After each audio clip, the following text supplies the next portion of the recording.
Salam əzizlərim, hər vaxtınız xeyir olsun. Qeysəriyyə vaxtı partukun götürülməsi haqqında kiçik bir məlumat vermək istəyirəm. Bu haqda dəfələrlə məlumat vermişəm, amma yenə də bir xatırlatma etmək istəyirəm.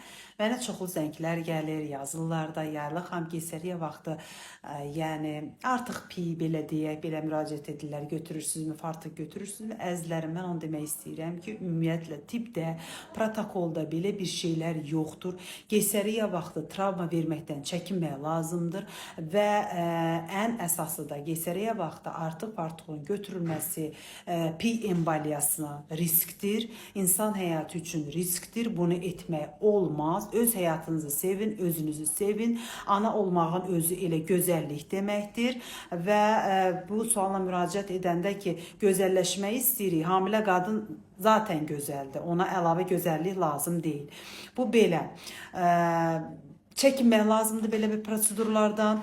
Dünyanın heç bir ölkəsində qeysəriyyə vaxtı partuk deyilən bir şey götürülmür. Əgər bunu ginekoloqlar edirlərsə, bu düzgün deyil. Onsuz da qarnınız eybəcər günə qalır. O qarnına 6 aydan sonra baxanda yalnız və yalnız bilmirsən güləsən, yoxsa qorxasan, eybəcərlikdən başqa bir şey deyil. Ona görə də deyirəm ki, xatırladıram, ana olmaqdan zövq alın, hamilə olmaqdan zövq alın, qeyri-tibbi şeylərlə də məşğul olmayın. Sağ olun, sağlam olun.